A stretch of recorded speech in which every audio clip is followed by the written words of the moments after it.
नमस्कार दोस्तों, आप सभी को हमारे YouTube चैनल जार शिक्षा में स्वागत है। चलिए आज हम लोग अर्थशास्त्र से टॉप 10 क्वेश्चन देखते हैं जो हमारे exam of point of view से काफ़ी महत्वपूर्ण हो सकते हैं। तो चलिए स्टार्ट करते हैं आज के पहले क्वेश्चन से। निम्नलिखित में से कौन G7 का सदस्य नहीं है?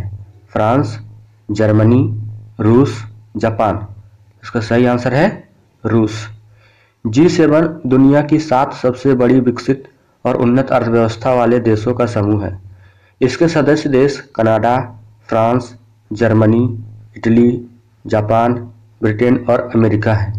विदित हो कि 1998 में रूस के इस संगठन में शामिल होने से G7 परिवर्तित होकर G8 बन गया था, लेकिन 2014 में यूक्रेन से क्रीमिया हड़प लेने के बाद रूस को इस समूह से निलंबित कर दिया गया था।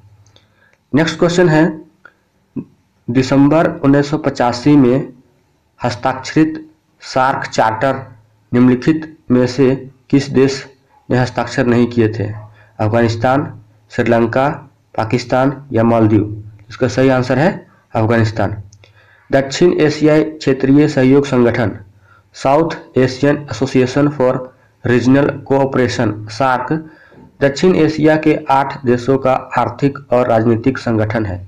इस समूह में अफगानिस्तान, बांग्लादेश, भूटान, भारत, मालदीव, नेपाल, पाकिस्तान और श्रीलंका शामिल है। 2007 से पहले सार्क के 7 सदस्य थे। अप्रैल 2007 में सार्क के 14वें शिखर सम्मेलन में अफगानिस्तान इसका 8वां सदस्य बना। नेक्स्ट क्वेश्चन है, ट्रिप्स समझौता किससे संबंधित है? अंतर्राष्ट्रीय टैरिफ व्यवस्था, बौद्धिक संपदा संरक्षण, व्यापार सरलीकरण पर अंतर्राष्ट्रीय पद्धति, संपत्ति का अंतर्राष्ट्रीय कराधान। इसका सही आंसर है बौद्धिक संपदा संरक्षण। बौद्धिक संपदा अधिकारों के व्यापार संबंधी पहलुओं पर समझौते को ट्रिप्स समझौते के नाम से जाना जाता है। इस समझौते के अंतर्गत निम्नलिखित बौद्धिक संपदा अधिकारों के संरक्षण के वैधानिक मानक स्थापित किए गए हैं: कॉपीराइट तथा संबंधित अधिकार, भौगोलिक संकेत, औद्योगिक डिजाइन, पेटेंट, एकीकृत परिपथों का लेआउट डिजाइन, ट्रेडमार्क, गोपनीय जानकारी की सुरक्षा, संविदात्मक लाइसेंसों से प्रतिस्पर्धी प्रथाओं पर नियंत्रित। नेक्स्ट क्वेश्चन है, WTO शासन व्यवस्था के अंतर्गत सर्वाधिक पसंदीदा राष्ट्र मोस्ट फेवरेबल नेशन का प्रावधान किस सिद्धांत पर आधारित है? राष्ट्रों के बीच गैर विभेदीकरण, नॉन डिफरेंशिएशन, राष्ट्रों के बीच विभेदीकरण, स्थानीय और विदेशियों के बीच विभेदिक व्यवहार, वस्तुओं के बीच एक समान प्रशुल्क टैरिफ। इसका सही आंसर है राष्ट्रों के बीच गैर विभेदीकरण।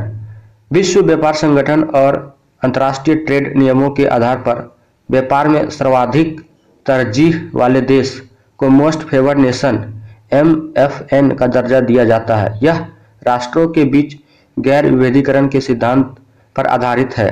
तात्पर्य है कि भारत ने पाकिस्तान को मोस्ट फेवर्ड नेशन का दर्जा 1996 में दिया था, लेकिन अफगानिस्तान ने आज तक भारत को यह दर्जा नहीं दिया है।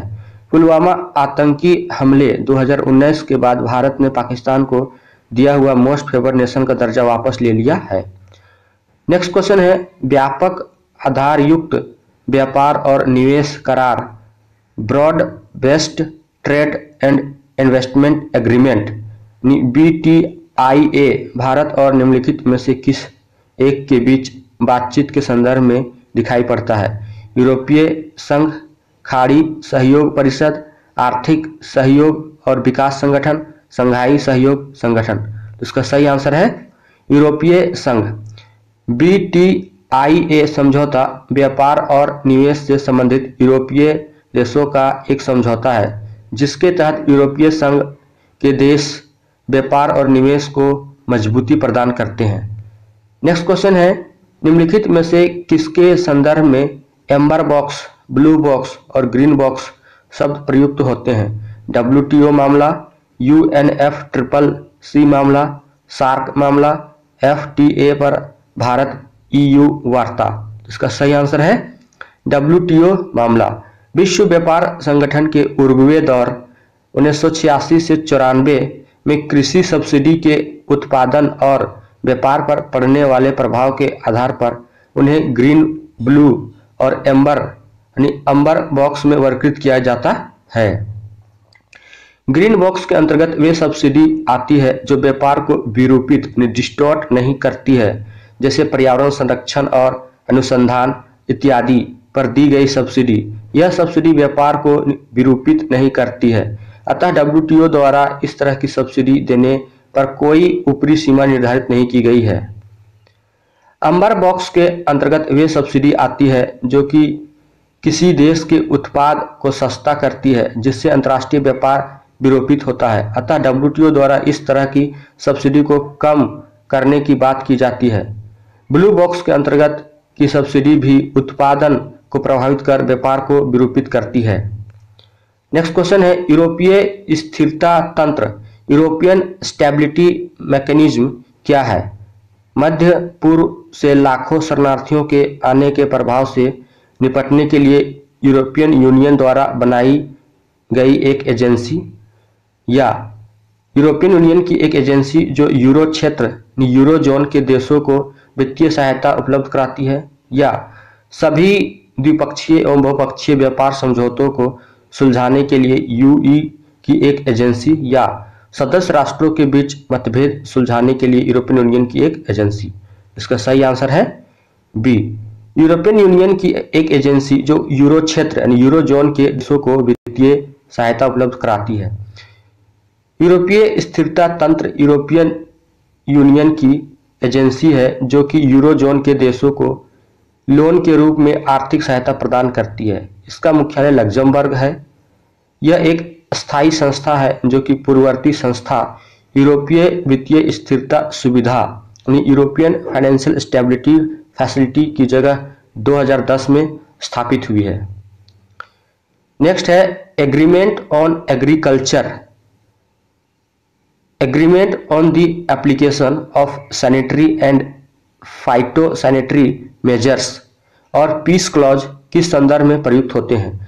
खाद्य और कृषि संगठन, जलवायु परिवर्तन पर संयुक्त राष्ट्र का रूपरेखा सम्मेलन, विश्व व्यापार संगठन या संयुक्त राष्ट्र पर्यावरण कार्यक्रम। इसका सही आंसर है सी, विश्व व्यापार संगठन।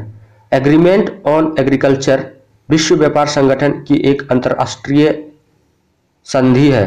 उरुग्वे दौर की वार्ता के दौरान इस पर चर्चा हुई। Agreement on the application of sanitary and phytosanitary measures जनवरी 1995 को विश्व व्यापार संगठन के अस्तित्व में आने के साथ ही आया। यह समझौता खाद्य सुरक्षा और पशु तथा वनस्पति स्वास्थ्य नियमों के प्रति संवेदनशीलता उत्पन्न करता है। विश्व व्यापार संगठन की कार्यप्रणाली से जुड़ी हुई एक अन्य शब्दावली पीस क्लॉज है जो विभिन्न देशों में खाद्य सुरक्षा कार्यक्रमों व उन पर दी जाने वाली सब्सिडी से संबंधित है। पीस क्लॉज शब्द विश्व व्यापार संगठन के 9वें मंत्रि स्तरीय सम्मेलन बाली में अस्तित्व में आया था। नेक्स्ट क्वेश्चन है, भारत में माल के भौगोलिक संकेत रजिस्ट्रेशन और संरक्षण अधिनियम 1999 को निम्नलिखित में से किससे संबंधित दायित्वों के अनुपालन के लिए लागू किया गया? ILO, IMF, UNCTAD, WTO। तो इसका सही आंसर है डी, WTO। अंतर्राष्ट्रीय स्तर पर GI का विनियमन WTO के बौद्धिक संपदा अधिकारों के व्यापार संबंधी वस्तुओं ट्रिप्स पर समझौते के तहत किया जाता है। नेक्स्ट क्वेश्चन है, विधि का नियम सूचकांक रूल ऑफ लॉ इंडेक्स को निम्नलिखित में से किसके द्वारा जारी किया जाना है?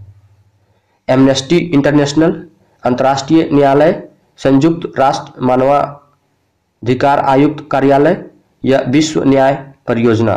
इसका सही आंसर है डी, विश्व न्याय परियोजना।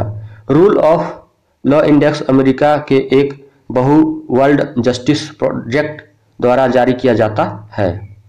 दोस्तों, अगर ये वीडियो आपको अच्छी लगी हो तो वीडियो को लाइक करें, चैनल को सब्सक्राइब करें और वीडियो को ज़्यादा से ज़्यादा शेयर करें। इसी प्रकार से और भी वीडियो चैनल पे अपलोड किए जाते रहेंगे, तो आप लोग चैनल के साथ जुड़े रहें। थैंक यू, धन्यवाद, जोहार।